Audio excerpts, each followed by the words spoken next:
Live from the 607, it's the Ocho Duro Parlay Hour, where we're talking everything movies, TV, comics, and entertainment. Join in the conversation on social media with the hashtag ODPH, because here we go.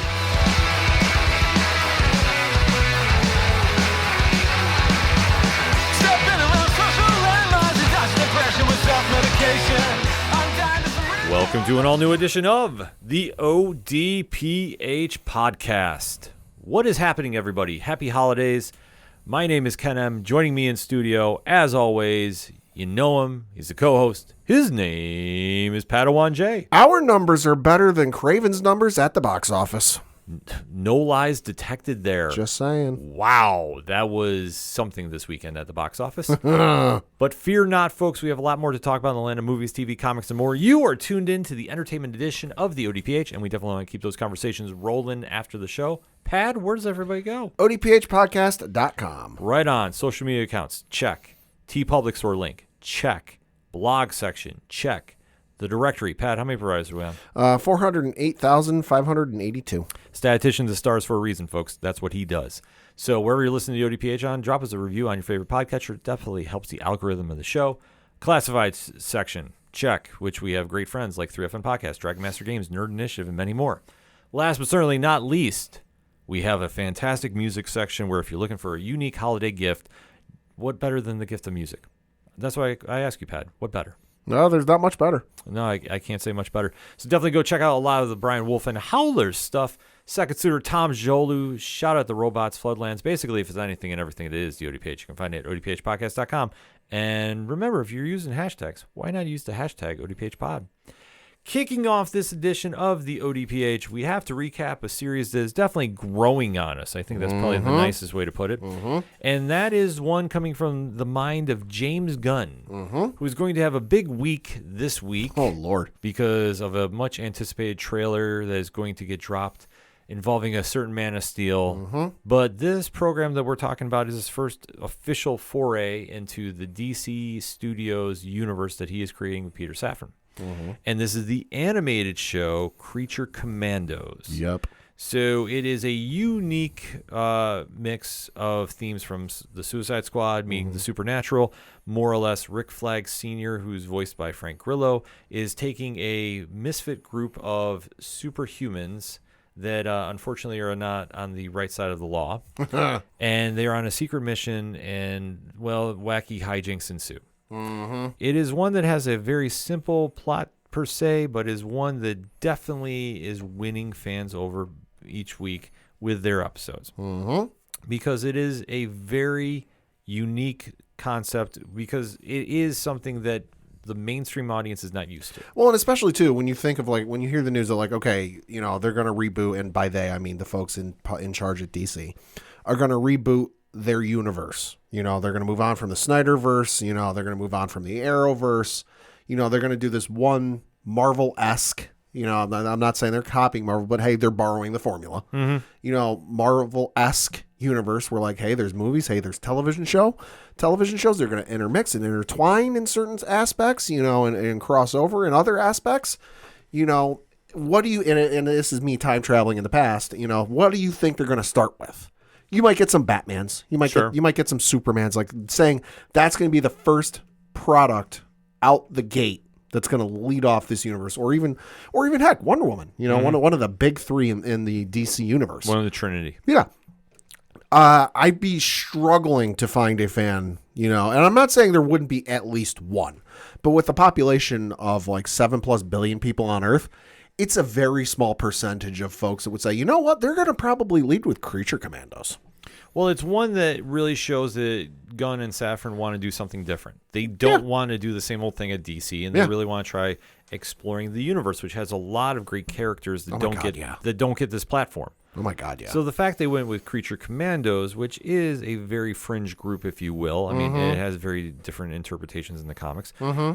They are making the best of this series, and they are slowly winning people over because it is an adult humor cartoon. Oh, yeah. It's not one meant for kids, and I think this is really showing that they're willing to take some risks. This show is a risk. So to see where they're going 2 episodes in has been a lot. This third one, though, that we are going to talk about, is one that definitely generated a lot of buzz. Mm-hmm. So that is what we are going to discuss, and that is episode 3 entitled Cheers to the Tin Man. Mm-hmm. Now, if you're new to the ODPH, first and foremost, thank you for checking us out. And like we say, it always helps to drop a review on your favorite podcatcher. What we like to do is give you a spoiler-free statement of what we're talking about. Mm-hmm. Then we give you a countdown.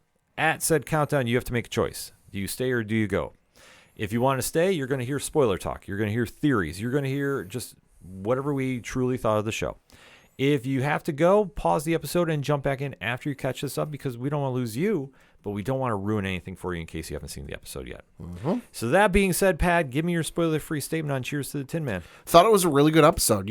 This is a group that outside of Weasel, and Amanda Waller, I don't know a whole ton about. Obviously, I know who Frankenstein's bride is as a character, but in this particular portrayal, don't know a whole lot about her. I know who Frankenstein is, but we haven't seen him, in the show to this point, past a couple of flashbacks.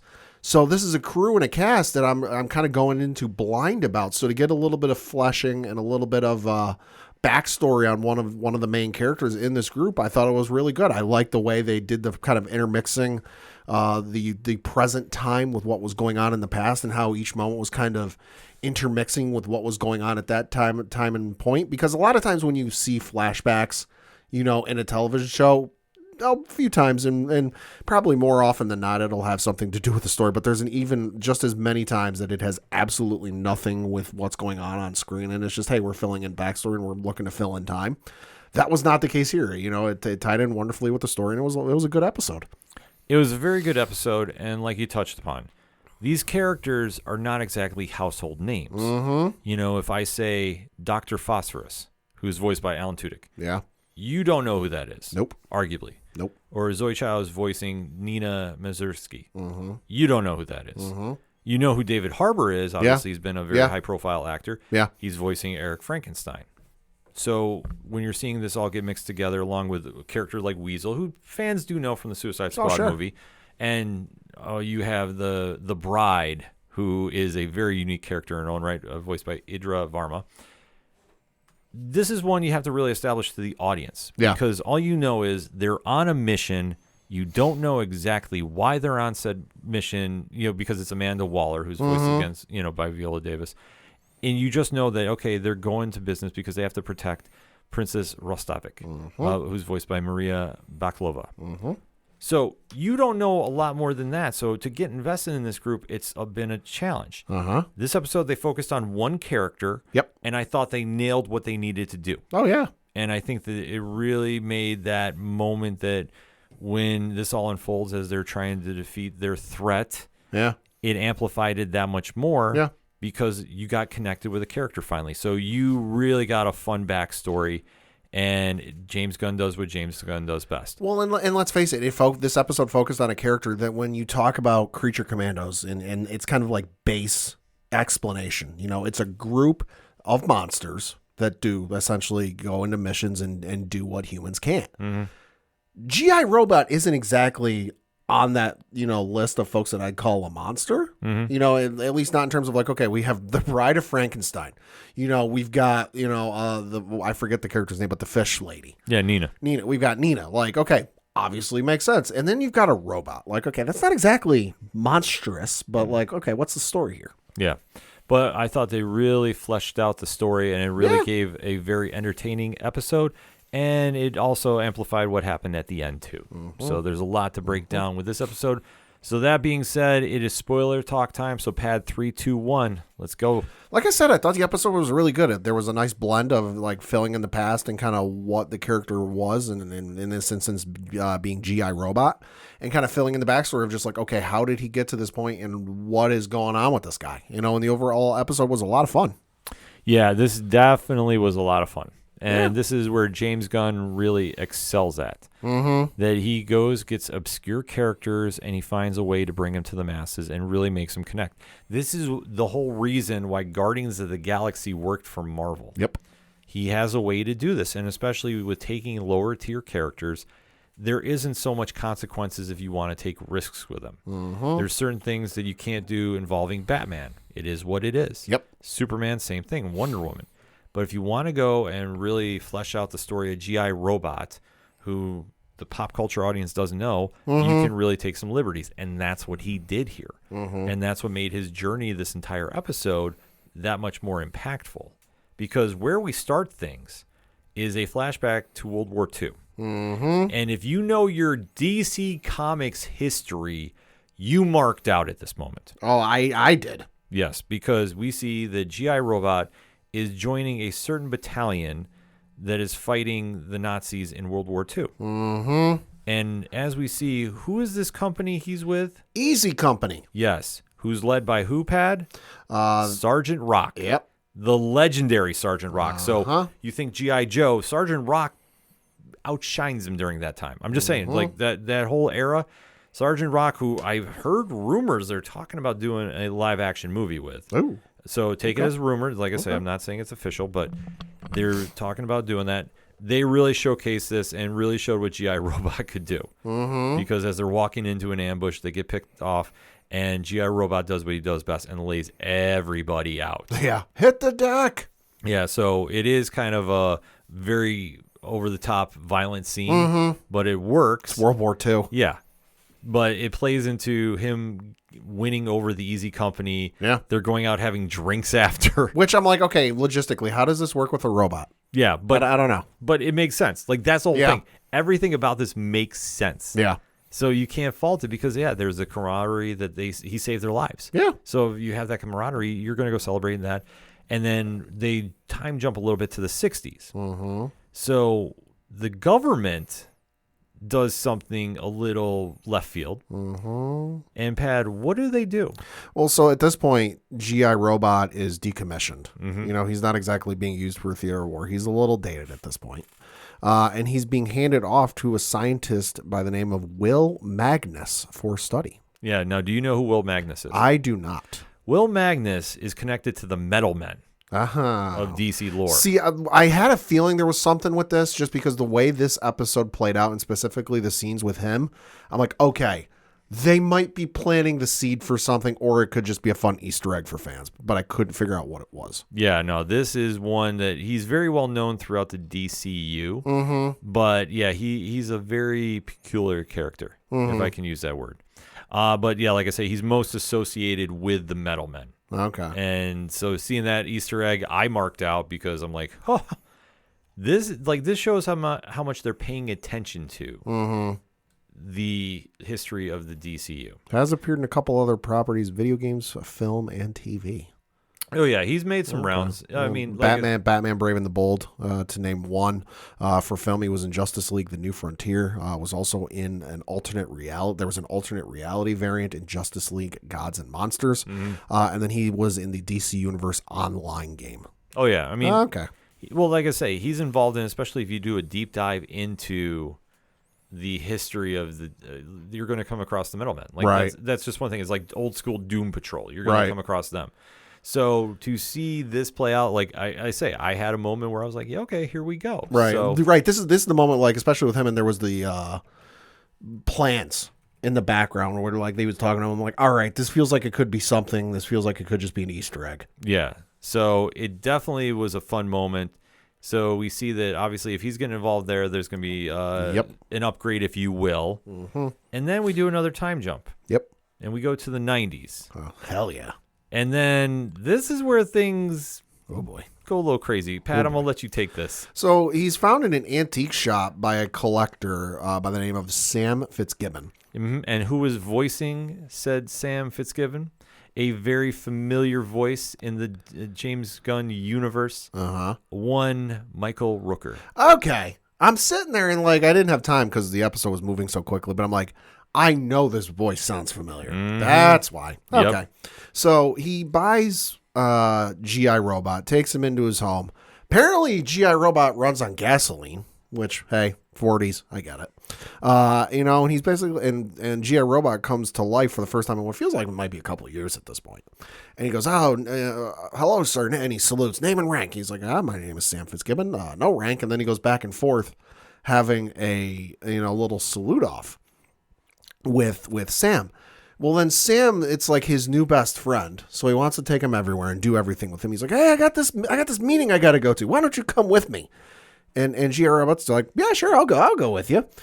So he walks into a building downtown, wherever he lives, and there's a few people there. I got the vibe, and this is my initial thought. I thought it was like a VFW bar or some sort of gathering place for veterans. Turns out that was not the case, because he walks in and it's the meeting for the local neo-Nazi group. Yeah. And they don't say neo-Nazi, but like, this is the meeting of the American Socialist Party. And I'm like, and at that point I went, uh-oh. Oh, yeah. Because we know what G.I. Robot's programming is. Kill all Nazis. Mm-hmm. And the Socialist Party are Nazis. Mm-hmm. And the flag rolls back, and you see that infamous flag that was flown in Germany during, that regime. Mm-hmm. And I went, uh-oh. I know how this is going to go. And if G.I. Robot were a human, you would have saw the pupils dilate really small. Yep. So his programming rightfully kicks in. Oh, she kills everybody there. So once he's done killing everybody, including Sam, he is arrested and he's sentenced to Belle Reve. I got to question this whole jury and this whole process. Yeah. Because like the whole thing leading off, the first scene we see with the trial, and we don't see the whole trial, but the one person is making the argument that he doesn't even meet like the base description of what the law says as a man. Mm-hmm. So I'm like, okay, isn't that enough to just like toss the whole thing out in and of itself? I'm not a lawyer. I don't know. He ends up getting convicted, though. Well, Pat, we just say it is what? Reasons. But it works in Apparently, this situation. Dick Wolf wasn't available for consultation. Well, like I say, it has to work in this situation because, it is what it is. You got to get him from A to B. Yeah, exactly. Like that's what I say. You have to get him there. And that's what it works, because he starts gaining dust in prison because he's there and doesn't really know why, but he's there. So he's revived when Amanda Waller initiates Task Force M. Mm-hmm. So he's part of this group, and now we jump to the present time. Uh-huh. And the group is now going to Victor Frankenstein's mansion because the bride and Nina were captured by the sons of Themyscira and Circe. Well, and we remember, bride went there for, what was it, the tiara or something last episode? Yep. Nina tagged along. They got captured. The crew went after her, and very quickly they realized, uh-oh, we messed up. Yeah. So once they go in there and they find the bride tied up. Yeah. Screaming. And why were you screaming? I was screaming at you to get the tape off of my mouth. Yeah, because they're now going to the castle. Because she tells them very quickly, everybody's left. Well, what about this person? Gone. Yeah. Like, we're it. So the team has to backtrack back to the castle to save the princess. Mm-hmm. And when they get there, it's already been taken over. Yeah. Midst of a battle. Yep. So in this situation, G.I. Robot has to be the deciding force here. Mm-hmm. And he winds up taking out everybody, which Circe does not handle well. No. Because her minions are now gone. Mm-hmm. She destroys G.I. Robot. Yeah. Rips the armor, like hits him with a blast, and the armor is just shattered, and there's nothing left. Right in front of Nina, who has been the most friendly teammate to him during this entire time. So it is one of those scenes, like it hooks you in that moment because you've gotten so attached to him, and he's a tragic character in the sense of like, you see how he was a war hero, and then now a prisoner, and now he's being used, and his journey. Yeah. And now you see it just to taken out, like it's a big moment. But when she goes through this, Circe winds up making the play for the princess. Yeah. And does almost kill her. Well, and the other thing too is the princess, the entire time the focus has shifted back to the castle, is running around in her nightgown, fleeing for her life, pleading for her life, and says to Circe, and let's remember, she's the princess of a admittedly small nation. Mm-hmm. Like it's not exactly like, hey, I'm the princess of this massive nation with like 6 or 7 million people who live there. Like, we've got a lot of stuff. We can do whatever you want. Yeah, Pokelistan. Yeah, so she like, hey, whatever you want. She says to Circe, she pleads with Circe, I will give you whatever you want. Mm-hmm. Like, what do you want? And all she says is, what do I want? I want you dead. And it was at that point that I realized, okay, there's something else going on here, that she's not doing this as like a small play for, I just want control of the nation. Like, no, there's something else going on here. Yeah, so we haven't discovered that yet. Correct. But I think with the ultimate goal is, I mean, Cersei wants to take over Themyscira. Could be. Like, she's a rogue Amazon. Could be. So, or, that deals with, I believe magic is the source of power. Yeah. So there is something there that's really driving her point to take over this nation.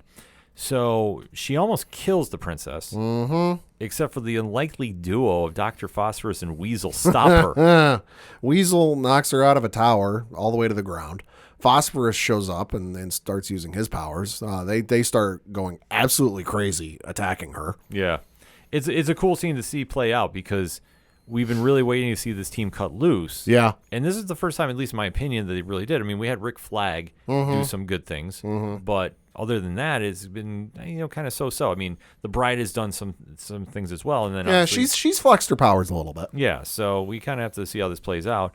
But it winds up ending on a very awkward note because Cersei in defeat is now saying, "Thank you, you've now doomed the world because I was here to save it." And cut to credits. Yeah, like it's a very cold cut. Yeah. So I was very shocked that they went this route because now you have to kind of sit here and go, well, what's the end game? Right. And we get a little bit of a glimpse of it with the preview for next week's episode. Yeah. So we have to wait to see how this all shapes up. But I thought for what we got this episode, this was Gunn being Gunn. Yeah. Like the writing is all him. Yep. To make us very sympathetic towards G.I. Robot's history.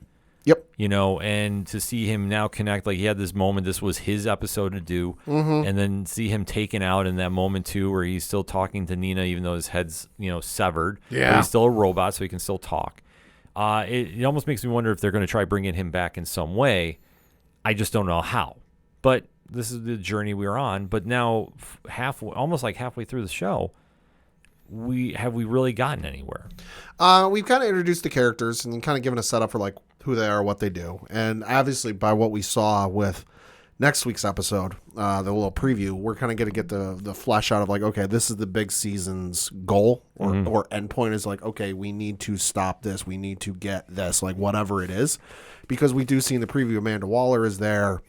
And we get at least a little bit of a glimpse of like what Cersei was trying to do or trying to prevent. Because I did notice in one of those quick flash forwards, I guess you could call it, there was a debris field with Superman's flag, cape hanging on it. And Waller looked genuinely freaked the fuck out, which is something we've not seen. No, if you see the wall freak out, yeah, it's bad. Yeah, because like she sees a sequence of like or a possible future of what's going to happen, and she gasps and just has this look of terror on her face. So I think next week's going to be the one where okay, we've got all the pieces set on the board. Now we need you to just put them in motion. And I think so. I mean, because I think we have. Unfortunately, we're at this weird place that we've now done 3 episodes. We've established really well one character. Yeah, I think everybody else has been. You're kind of still feeling out like who you want to root for or not. But I think for where they're ultimately going, the end game. I mean, you've now saved the princess. Is she the catalyst for the end of the world? And then why would Waller want to save her? Like, there's still a lot of questions in the air about this. But knowing how Gunn works in his writing, like, we'll get our payoff. There's no question about that. And we don't know if this is going to be a one and done show or if there will be multiple seasons. Right. We're going to have to wait to see about it, but I think, though, this is probably the strongest episode they've done out of the 3, easily. Oh, yeah. This one really moved at a good pace. It really gave a lot of the strengths of Gunn's writing and the acting, too. The voice acting was really on point. Agreed. Yeah, I mean, that's the one thing that you have to remember that because Sean Gunn, who does the voice of G.I. Robot, I mean, there's so much that you can do being involved in voice acting and to maximize all the time on the screen that you can, especially with a robot that's very deadpan in his demeanor. Like it's very, linear. It's very just one way. Yeah. I think it works like in comparison to Gorilla's Flag, who's, trying to be all gruff. But you see even he goes through emotions on this. Like I say, it's a very cool episode to watch. Can't recommend it enough, and definitely want to hear what you have to say about ODPH Society. So that said, hit us up on that hashtag. Let us know, what did you think of DC Studios and HBO Max's streaming animated series, Creature Commandos, and episode 3 entitled Cheers to the Tin Man? We gave you our thoughts. Now we want to hear yours. But first, we're going to take a quick break. We'll be right back. Do you like comic books? What about movies and TV shows? well, we may be the show for you. We're Hops Geek News, a weekly podcast that discusses comics, movies, and TV shows while featuring a beer of the week. Every week we chat about what we messed up on the week before, and then we dive into what we're reading and watching, as well as some news. We then wrap it up with a geek-themed topic of the week. You can find us anywhere you listen to podcasts by searching Hops Geek News. Cheers. The content you are listening to is part of the Nerd Initiative Podcast Network. For more info about the home of pop culture positivity, check out nerdinitiative.com. Coming back for another segment on this edition of the ODPH podcast. And we have to recap not one but two episodes of the latest in live action for the Star Wars universe. Skeleton Crew has come crashing into orbit with a very unique show centered around 4 kids that more or less hijack a plane and take off into the stars and wind up coming across a mysterious character who can use the Force that we don't know if Sith or is Jedi. And now the wacky hijinks are ensuing, so to speak. So Jude Law is playing Jode Nananwood, who is using the Force that was in the jail cell with the children. And now him and the kids are on their trail to try getting back to the kids' homeworld of At-Aten. If you're getting 80s movies vibes, you're not alone. Oh, completely. So there's a lot going on with this series. And we are going to be recapping what, Pat? We're going to be recapping episode 3, very interesting as an astrogation problem, and episode 4 titled Can't Say I Remember No At-Aten. So that's the same setup as the last segment, spoiler-free, countdown, spoiler talk. So, Pat, give me a spoiler-free statement on these episodes. Episode 3 I thought was good. You know, it was a nice little bounce back from, the first 2 episodes and kind of a nice improvement on things. Episode 4 was okay. Feels like it was, a 2-part story that we'll get the payoff for in the 5th episode, just because there was so much going on with episode 4 that I'm like, this can't all end by the end of the time the credits are rolling on this one. But overall, they were okay. I fully agree with you. I thought episode 3 was the better one. I thought episode 4, there was so much moving parts. Yeah.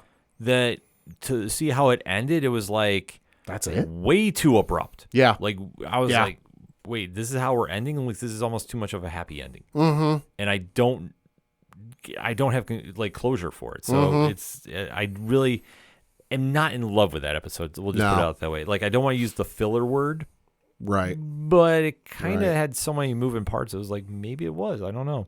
Which I thought is very, very gutsy for a series, especially knowing that there's only so many episodes left. 8 total. So there's after this week, there's 4 more. Yeah. So we're at the midway point and we end like that. Like, I don't know. Less than a month. The show will be over. January 14th. Hate to say it. But that being said, though, we are going to go into spoiler talk now. So, Pat, 3, 2, 1. Let's really talk. Yeah. So, like I said, I thought the 3rd episode was very good. It was a nice little exploration and kind of a divergence from the first 2 episodes. Kind of built up on things and filled in some plot holes, I guess you could say. Episode 4 was okay. There was so much going on, and it really hit the accelerator and really took off very quickly.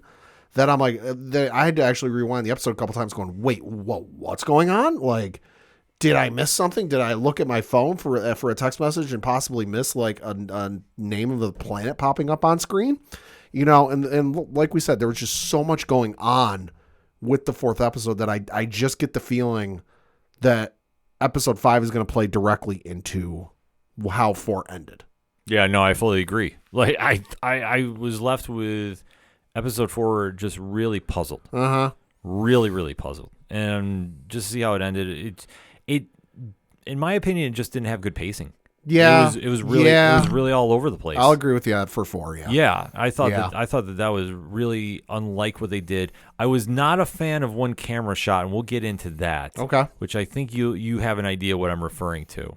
Okay. But I thought for where we ended and being the halfway point, there's still a lot of questions going on, and I'm just not sure where we're heading. The other thing, too, I've heard described for episode 4, and I can't really speak to this because I haven't seen the show, is I heard somebody describe episode 4 as like the upside down world from Stranger Things. Okay. Kinda. Okay. I'll say kinda. Okay. Well, it's in that one well, okay, we'll get into it when we get there because I think I know what they're referring to. Okay. And I'll say maybe. Yeah, I mean, if you want percentage-wise, 35% maybe. Okay. I think I can see it if you really want to hammer into it. Okay. But I don't know necessarily if I buy that. Okay. Because where we jump in at episode 3, obviously the kids have now met up with the mysterious Jedi/Sith, Mysterious person. Crimson Jack, if you will. So at Atten, all the parents are meeting because they've now been told, well, your kids are now in space because they've gone past the barrier. Well, in the one we even saw at the end of the first episode, the one kid, Wim, I think is what it was. His dad was standing there watching the kids take off. So presumably he's like, "Hey, bad news. Your kids are all off on a ship. I don't know where they are." So they've notified the authorities, or in this case, a security droid, who has gone out looking for them. And we find out that there's some sort of barrier surrounding the planet. And that because they've gone past the barrier, now I don't know if this is a physical, like, hey, you can't leave barrier, or he's just, describing the fake, barrier between, like, hey, this is outside my jurisdiction. Like if you were to go from one country into another, the cops couldn't necessarily arrest you. If you're in the U.S. and you go to Canada, the cops in the U.S. can't exactly arrest you in Canada. The Canadian one's got to do it, and then there's the whole extradition thing. I don't know what this barrier he's referring to is, because at no point did we actually see a physical barrier. Yeah. So he just talks about, hey, they've gone past the barrier. It's out of our jurisdiction. Sorry, can't help you. Yeah, I mean, this whole planet, and this is what the show is centering on. The MacGuffin. Yeah. Like, there is just so much involved with this, and we really don't know what's going on as the audience. And I will say this, are you intrigued by this, or are you kind of annoyed by this? I'm a little intrigued just because it's not like we're seeing one or two characters not in the main cast talk about this mysterious planet. Let's remember back to episode 2 when the kids showed up on that space station, and they went to pay for the food or the drinks or whatever it was with the old Republic credits or High Republic credits, and everyone lost their goddamn mind. Like, whoa, like they started charging surcharges and fees on top of whatever they were charging them for the food. And then one of them let slip where they were from, and you saw every head in the bar go, wait, what? Yeah. So there's at least a little bit of an intrigue on my part of like, okay, what's the story with this place? Why does everyone know what this is? Because it's almost like a folklore or one of those urban myth type of things. We're like, okay, if you mention Bigfoot, everyone you mention Bigfoot to is at least going to have some sort of picture in their head of Bigfoot and what it is. It feels like it's almost of that sort of thing where like everyone knows what it is. No one has seen it. And there's kind of the jury is out if it's real or not. Yeah. Like it's so that's where my kind of intrigue and curiosity is like, okay, what's the story with this? But am I sitting on the edge of my seat waiting for 9 o'clock on Tuesdays going, gotta find out the next part of the mystery with this plan? No, I'm just like, okay, this is what's kind of keeping me hooked, because the whole stuff with the kids, it's fine, but it's not exactly my cup of tea. Well, right. That's one thing. I mean, it's nothing against the actors involved. Right. It's just, I think how it's written, it's very 80s vibes. Yes. It's very... The description I saw from the folks who saw the trailer at, I want to say it was Star Wars Celebration or whatever it was, comparing it to saying it's Goonies in space. I'm like, yeah, that's accurate. No, it's completely accurate. Yeah, that's about as spot on as you can get. Yeah, because like I say, we have the 4 kids involved, Wim, Firm, KB, and Neil, who's the breakout character because he's the one that looks like the elephant esque practical child. effects. I want to harp that. That's not CGI. That's not motion captured. That's a real practical suit. Yeah, which I mean, listen, they're doing the best they can with the material, so I'm not faulting them. No, the kids are fine. No, because what they're doing is like they're acting accordingly to what's going on, and that's Jode is now helping everybody escape.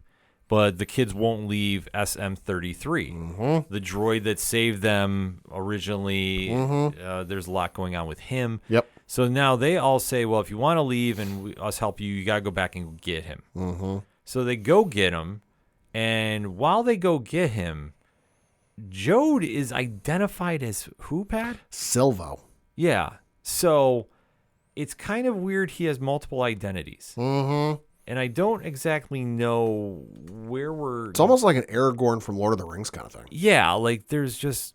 a lot of mystery involved Jude Law's character, which, I mean, it's fine. Aragorn, Strider, Dunedain. Like, it feels like it's one of those. Yeah, it's just one, man of a million aliases. Uh-huh. So they wind up outsmarting all the pirates. They take off. Yep. And you're having the kids are really split about what they feel about Jode. Mm-hmm. Do they trust him? Do they not? I feel like most of the kids don't trust him, and they're like, listen, we can't trust this guy any further than we can throw him. No, Fern is absolutely not involved. Yeah. Wim is obsessed that he's a Jedi. Well, of and is course. going to show him the way. Got the book, and he wants to be a Jedi. Neil is Neil. Yeah. And KB is, well, we have no other choice. Yeah. So he's the only adult in the room who is at least familiar with the universe at this point in time and can help us. Yeah. So Jode is like, well, I have an idea of how to get home. Right. And we have to go see a friend of mine. Mm-hmm. And Pad, who is this friend? This friend is named, and I might butcher this name, but apologies. Khymm, KH'Ymm, who is a map expert that not exactly trustworthy. Yeah, I would say a little shady, if you will. Though I will say the effects. Oh, I mean, describe that for us. Those are very nice. Yeah, I love those. Yeah, so they wind up meeting up with the friend, the owl-esque character. Mm-hmm. And Kim just sees Jode and just says, hey, Crimson Jack, you're back. Mm-hmm. And it's like, what? Like, now you have another alias. Mm-hmm. So this is where we get a little bit of information about Ad-Aden. Mm-hmm. And, Pad, what is so special about it thus far? It's a legendary set of planets that are protected by a barrier. And that there's supposed to be some sort of mystical treasure on each of them, and that all but one were raided, I guess you could say. Mm-hmm. And the only one that's left, and that's why, hey, that's the last one. It's the last big score, is the one on Ad-Aden, and it's the one nobody can find. Yeah. So all the while, Kim is helping print out the coordinates, trying to get them to where they need to go. Mm-hmm. But Jode realizes something's not right. Yep. And smells a setup. Yep. And Kim was actually working them so the authorities could come and get him. Mm-hmm. Stalling. Yep. So now everybody has to take off and run. Jode is with him, and then he finally comes clean that, well, I'm not a Jedi. Which would make sense. But I can do cool things. Hey, yeah. Wim. I mean, just based on his age, he would have been born, because this is post Return of the Jedi, so this is at least 25 years after Revenge of the Sith. Yeah. So even if he were born at a time period of when he would have been found and brought into the Jedi, he wouldn't have been there very long. So it's entirely likely that he could have been identified, and he could have been on the list or roster of folks who could have been taken for the Jedi Order. But just, hey, circumstances happened. Let's just call it as simple as that. And he's not a Jedi. Yeah, but this is where he's like, hey, Wim, I might not be a Jedi, but I'm still valuable, so... Yeah. Don't throw me overboard. Yeah, so he's selling his point to Wim because Fern is, ready to just say... Ready to shoot him out an airlock. Yeah, so there's that. But Wim is still believing that he might be a Jedi after all. There's still that hope. Of course, it's childlike innocence. Yeah.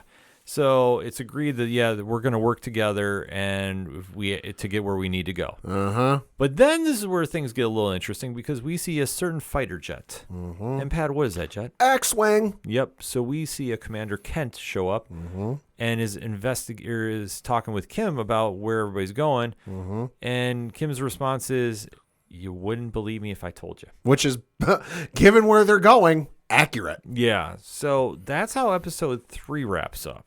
Yep. I mean, so thoughts on that? So, like I said, thought it was a good episode. There was enough in there and enough intrigue that I'm like, okay, this is good. This is a good pacing. I like where this is going. Yeah. So this is building foundation. So I did not mind this episode. No. I thought Kim was a very interesting character.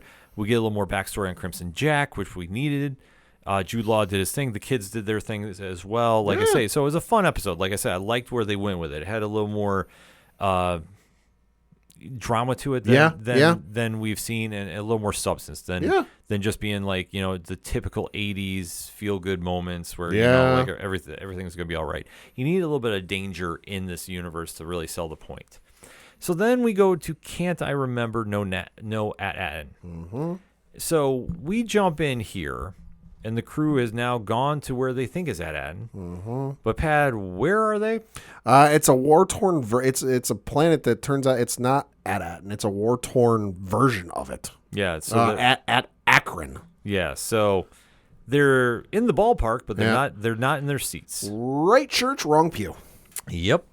So at this situation, they have to kind of say, all right, what are we going to do? And this is where I thought things went awry. Off the rails, I would say. Yeah.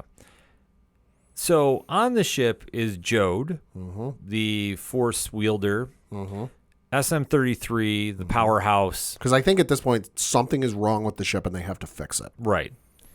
So they're like, okay, the kids are going to go wander this completely strange planet. Yeah, that they think is home. Yeah, that looks like it's in the middle of a war zone. Yeah. And hey, we're all fine. Yeah. Like, okay, go. Yeah, you do what you got to do. Like, what? Yeah. Like, I'm sorry. 80s. Yeah, I mean, this completely had an 80s vibe to it. Yeah. So then we see that they now run into soldiers who are known as Troiks. And they've been fighting the Hattons because they've stolen their Eopies.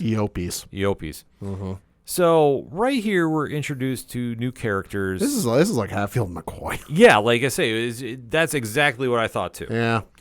So at this point, Neil is making friends with Hana, who is connected to one of the generals here. That they're now saying that the children needed to be treated like adults. Sounds like your little brother or cousin at the Thanksgiving dinner and doesn't want to sit at the kids' table. Yeah, so it's a weird setup. It's like what is going on? Yeah. It almost reminded me a little bit in certain points of like a Peter Pan type situation where you've got the Lost Boys. Yeah. And Peter Pan taking on Captain Hook and his entire band of misfits. Yeah, no, that's the vibe I got. Oh, completely. Like it was one of those situations where I thought we walked in a little Mad Max meets Peter Pan. Like, and I promise you, SM-33 being a code for Smee had nothing to do with it. Yeah, like I say, it was just like, okay, what are we doing here? Like, it just seemed like this point was, I want to say, forced on the audience. Maybe like a little bit. Like it just didn't go. Yeah. So Neil is like, nah, you know what? This doesn't work for me. That doesn't work for me, brother. To quote a famous wrestling quote. Yeah. So he is saying, we got to do things a little more humanely. Yeah, we got to do things more peacefully. Because in wartime, in the middle of a battle, that'll work. Yeah, because they're complete strangers walking into a civil war that has been going on for who knows how long. A while. Yeah. So, of course, Neil is going to do his best Rocky IV and be the voice of reason and peace. Yeah. We'll see how this goes. Yep. So the kids are now there working with him, but we still see on the other side the Jode and SM-33.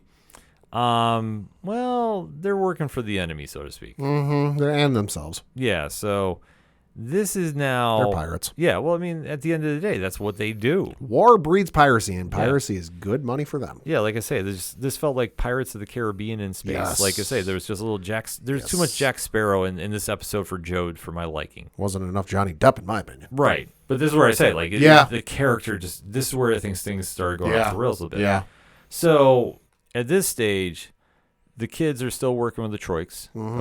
They're told, like, hey, you're going to help us. Yeah. And Jode and SM-33 say, no, we're going to do something else. Why don't we just cut out the middleman? Yeah, so what do they do, Pat? They buy him back. Yeah. Money talks. So their gift is they're directed to the quote-unquote fallen sanctum. So this is a kind of weird place that, a little trippy, if you will. Yeah. And I think this is where the upside-down comparison was coming into play. Probably. When you were talking about it.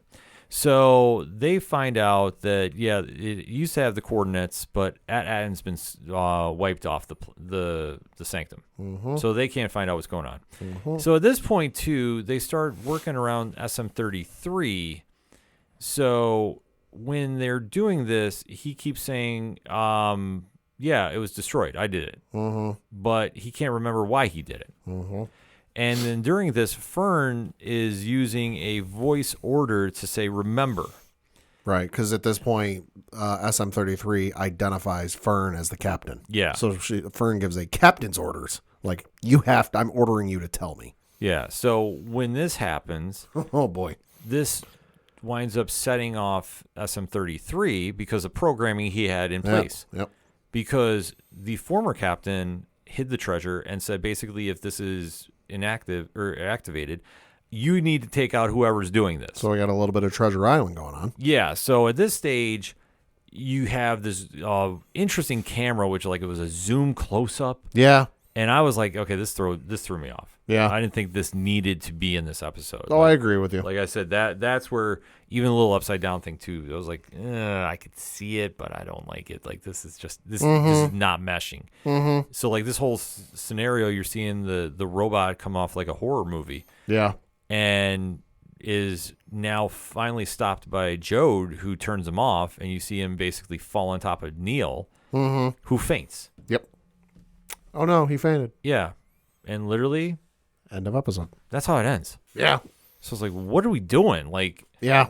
that's Not the strongest episode. no, not the strongest by any stretch of the imagination. Like this, No. this was just confusing Yeah. to say the least. There was a lot going on, and there was a lot of like plot building and world building and whatever else. That I just get the feeling this episode, and I don't know anything. I haven't read anything, but I just get the feeling it's a two-parter. The story's at least a two-parter, and we're gonna get the next part for episode 5. Yeah, like I say, there you had like double crossing going on. Like Yeah. the whole Hatfield McCoy thing, I just thought was unnecessary. Yeah. I think I'd like if you want to do it with maybe one character there, I could understand. Sure. But it seemed like you just tried adding too much onto the plot. It made it too Well, busy. and to fill out the episode, just because there was that whole thing with the Yopis and the fighting, and you got to help us. And yeah, and the MacGuffin is like all wiped up, and go like, hey, we paid for him. yeah, We got him back. yeah. So it's like So what was the purpose of like the last 15 minutes? Yeah, so it's like, yeah, they're working behind the scenes with the enemies, got them back. Like, it was just like, what are we, like, we just are wasting time. It was almost like you take the plot from Ocean's 11, the George Clooney version. Yeah. Where like they go explain the whole thing, and they're getting ready to like infiltrate the Bellagio casino. And then all of a sudden you just see, pick a character who's not in the movie or whatever, like Chris Rock or something like that. Like, hey guys, I bought the casino. Yeah. Money's ours. Yeah, it's just like, what, like, this just seemed too busy. Yeah. Too busy, too trying to force things to happen. The upside down, fallen sanctum nonsense. Yeah. Not my cup of Java. Really was not in love with this episode. Like, it was what it was. The Neil thing is fun, I guess. Yeah. But, you know, like I say, I've seen this before in the 80s many times. Yep. Final thoughts on both these episodes, Ben? Third episode was great. Fourth episode was okay. I'm going to reserve like final judgment on whether I loved it or hated it until next week's episode. You know, right now I'm in the camp of it wasn't great.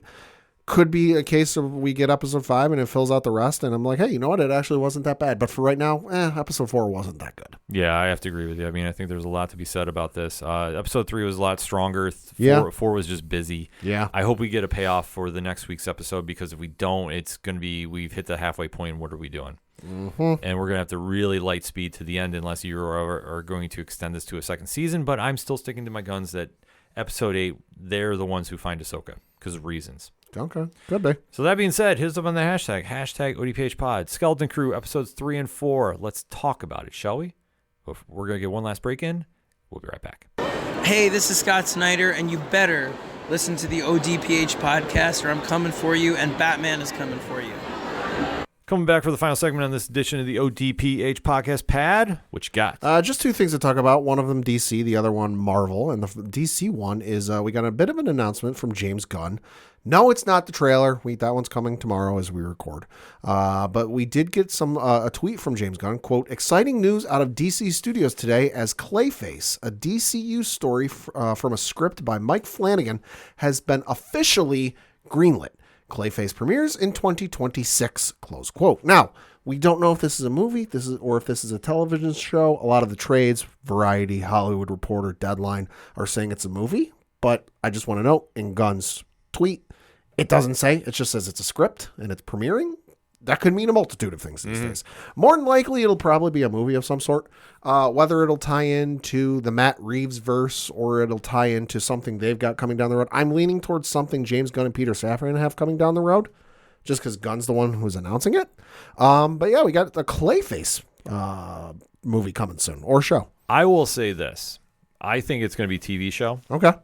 Because I don't think that they're going to want to do special effects for that kind of great length of time Sure. for a movie, and especially have it rival Batman. Sure.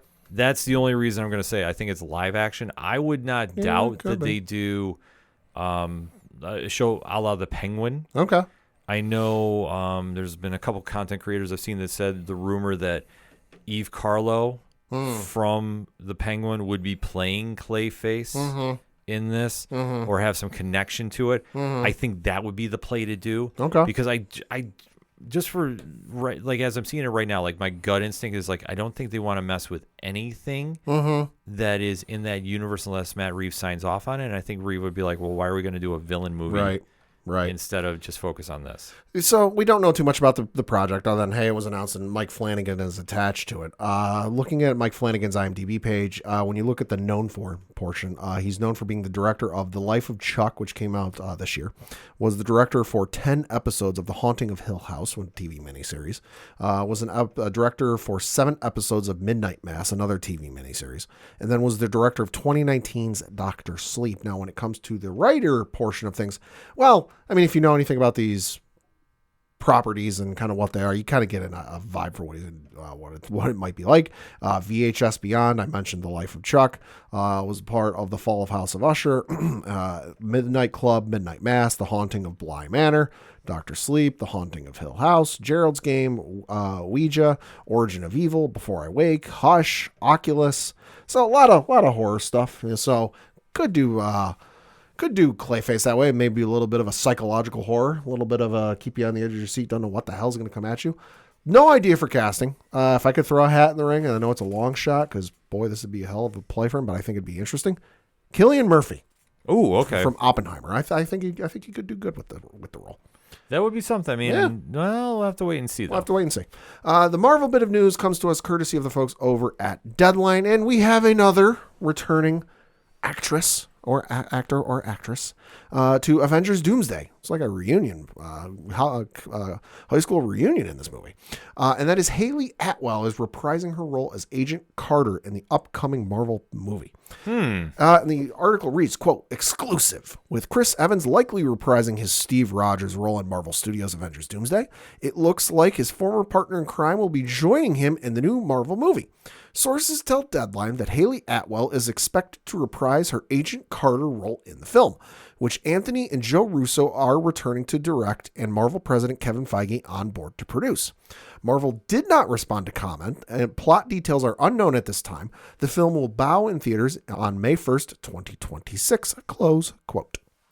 Well, I'm not really surprised. I mean, I think for what they're trying to piece together for Endgame, I'm sorry, Secret Wars, I think they're trying to make Endgame 2.0. Probably. And you're going to get everybody that's been MCU in there. Yeah.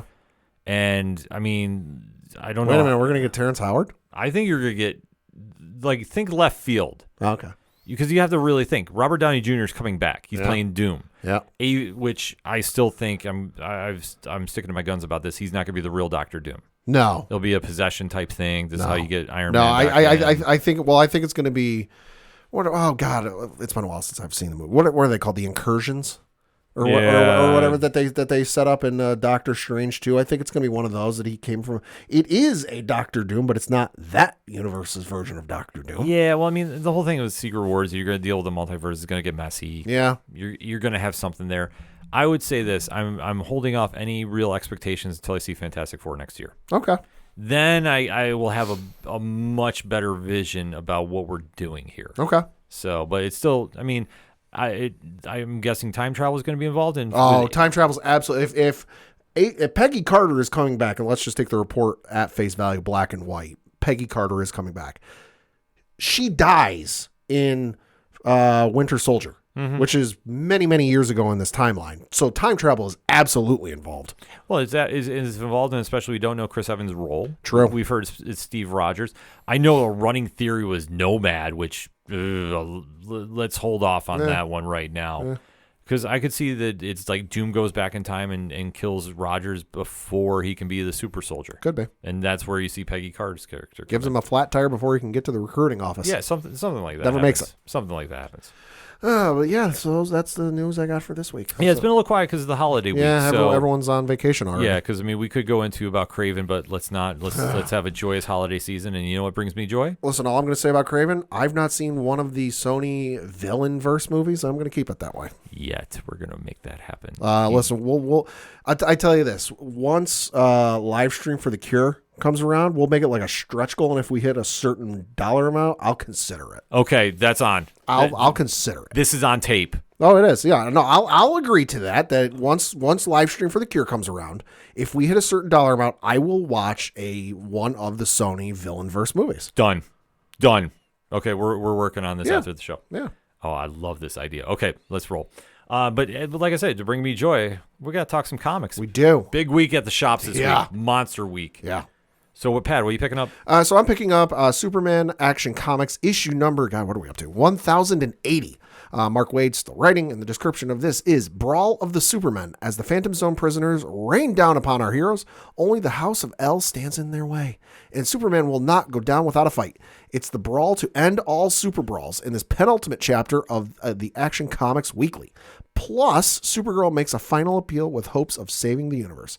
This cover, absolutely fucking nuts because, well, there's a skeleton on the cover. They're wearing a super outfit. Who it is, we don't know, but it's still a hell of a visual.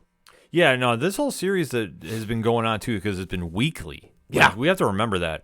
Has been very, very intriguing. Mm-hmm. Like I say, I would say, I mean, Mark Waid's doing it, so you know it's good. Right. But there's a lot of moving parts involved. Oh, I believe it. And that's where it kind of throws me off a little bit. I believe it. So then we're going to go to the issues I think you should pick up at the comic shop this week. And the first of which, and these are the issues I reviewed for Nerd Initiative this week. Bear with me, folks. There's 6 of them.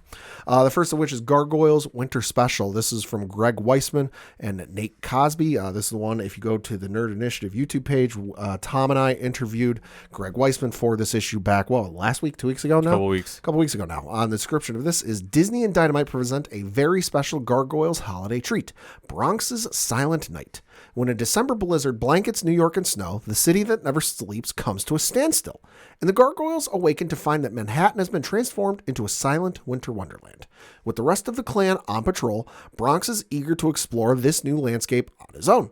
But his peaceful night is interrupted when a family is separated, and Bronx has to sniff out the missing member before they're trapped under 10 feet of snow. Co-written by Gargoyles creator Greg Weisman and Nate Cosby, and illustrated by returning Gargoyles artist George Cambadeas, this all-new 40-page special will warm the hearts of even the most jaded of seasonal cynics. Fortified by glowing covers from Cambadeas, Jai Lee, and June Chung, Trish Forstner, and Chris Eliopoulos, close quote. So this issue, ton of fun, super easy to get into, even if you haven't kept up on all the Gargoyle stuff. If you know who the Manhattan Clan is, that's all you need to know. It's a fun issue. Yeah, that's what I keep hearing about, so definitely one on the radar. Then you've got, from Marvel, Captain America, issue number 16 from J. Michael Straczynski. This one reads, The New Warriors 3, Part 3. Captain America, Spider-Man, and Thor are trapped in a mirror dimension harboring Broxton's glory days and ghosts of Thor's failure, are ready to exact their revenge. Can Cap and Spidey help free Thor of his past, or is Broxton's history doomed to repeat itself forever? Good issue. Should also note this is the end of the J. Michael Straczynski run on Captain America. Not sure what's going to happen with the Captain America title as this going forward, because the end of the issue kind of teases Falcon Cap. So I don't know if Steve Rogers is going to take a little bit of a back seat for right now. We'll have to wait and see. But the issue itself, very good. And I'll say this. The run isn't going to go down in like the greatest Captain America runs in history. But for what it is and what you read, you'll get your money's worth. Yeah, see, JMS, like I said, I love his Spider-Man. Mm-hmm. Spider-Man was great. Thor was great. Yeah. This one has been different for Cap. Yeah. But like I say, I'm not meaning that in any negative way. Sure. Then you got the first of 3 Star Wars High Republic adventure books. Daniel Jose Older, busy dude this week. Yeah. He wrote all 3. So the first one is the Dispatches from the Occlusion Zone storyline. This is issue number 3. This one reads, Jedi Master and expert investigator Emmerich Captor seeks the true nature of the Nameless. To help him solve the mystery of the Force Eaters, Emmerich has brought on a Nihil prisoner of war with knowledge of the creatures. Together, the unlikely duo cross the volcanic landscape of a distant moon in search of answers. Will the Jedi's traveling companion prove to be a liability or an asset on this treacherous journey, close quote. So this issue, to casual readers, who haven't kept up with everything or a majority of stuff, might not be all that much. I think down the road, though, and with the way High Republic is building, this is going to be very interesting just because the Nameless, they're these creatures that, to you and I, the average Joe or average Jane, doesn't really do anything to. Oh my God, they're scary. They could kill us. But to Jedi, they render their powers basically useless. And that's not to say they can't access the Force. They're just scared shitless, and they can't use the Force because of the fear that is instilled in them. Yeah. They haven't been able. They've killed a couple of them, but they haven't really been able to do much or figure out what the hell is going on with these things. So any information that comes out of this or as a result from this, I think is going to be very interesting because that's the thing with these comics and these books. They're all kind of intertwined. You see stuff flow in and out. So I think down the road this could come into play, but we'll see. Yeah, no, definitely interesting. Then you've got the High Republic Adventures, issue number 13. Again, Daniel Jose Older wrote this one, and this one, it reads, Padawan Ram Jamaram and Jedi Knight Farzala Terabal have begun gathering brave fighters to repel the Nihil's invasion of Valo. But uniting the war-weary people to defend their home is proving to be a battle all its own. Will the Jedi and their allies be able to inspire a resistance in the face of such destruction? Meanwhile, a shocking discovery on Iriadu inflames tensions. Close quote. So this one, a lot of fun. I feel like the whole High Republic series, because we do know there is going to be an end for the High Republic stories. That's one thing they said, the authors have said when they initially built this concept is there is going to be an end. It's not just going to be this perpetual ongoing thing. It does feel like things are starting to build to an end, or at least maybe a prelude to the beginning of the end. Hard to say. But it's interesting just to see where this is going to be going because, boy, it's going to be explosive. Then you've got the most anticipated wedding. Well, second most anticipated wedding of the year after mine. But move over Tony Stark, move over Clark and Lois, move over Jean Grey and Cyclops. We got a wedding for Star Wars The High Republic Adventures, and this is the wedding spectacular. This one reads, Save the date. Guests from across the galaxy are arriving on Iriadu to witness Lula Talasola and Zine Morala, the young freedom fighters who are championing the resistance against the Nihil. Join hands in marriage. Friends and family from throughout the High Republic will be joining the celebration of light, life, and love. You won't want to miss it, so RSVP soon. Just know that the dress code calls for ball gowns as well as blaster rifles because war could break out at any moment. Featuring a slate of all-star artists, stick with me folks, there's like 8 of them, including Harvey Tolabio, Sheriel, Shelf Mono, Priscilla Bumf, and more. An iconic High Republic Adventures moment, years in the making. You won't want to miss it. No, seriously, they're like, you open this thing, I'll show you later. There's like 8 artists who worked on this thing. There's like 4 writers who worked on this. The amount of people who went into working on this book is absolutely insane. It pays off wonderfully. If you've been keeping up with the High Republic Adventures, it's an awesome read because you see so many characters from so many of the other stories make an appearance in this issue. Yaddle herself shows up in this issue, so that was awesome to see. But it's a fun issue and definitely one that if you've been reading the High Republic Adventures, you do not want to miss. That's cool, man. And lastly, and certainly not leastly, my opinion, the biggest issue at the comic shops this week because a lot of things coming out of this one. Holy shit. Ultimate Spider-Man issue number 12 from Jonathan Hickman. And this one reads, A Very Merry Spider Christmas? Season's greetings from the Parker family. But why is Peter acting so strangely during the most wonderful time of the year? And what's got Gwen so concerned? Don't miss the thrilling conclusion of the second arc and the first year of Ultimate Spider-Man, close quote. So this issue, very simple premise. It's Christmas time, and there's a party being had at Peter and MJ's apartment, residence, whatever. Everybody's there. Kids are there. Jameson's there. Uncle Ben is there. Mary Jane's mother makes an appearance, of all things. Hey, yeah, in this universe, she has a relationship with her mother. Interesting. Yeah, mother's got some issues going on in her life, so that definitely makes for an interesting plotline. But good Lord Almighty, the ending is the bombshell. I don't want to say it on air because this is one that you should read for yourself. I read it and I went, holy shit, because you get that. There's a little 1-page epilogue that I went, oh my God, because it doesn't mean good things. And I put it this way, given how it ends, I don't know how they're going to get out of this. They Yeah. will, because, hey, it's a Spider-Man comic. But, whoa, you don't want to miss this one. Yeah, Ultimate Spider-Man, obviously the premier Marvel book right now. The premier Spider-Man book right now. Oh yeah, hands down. You can't dispute that.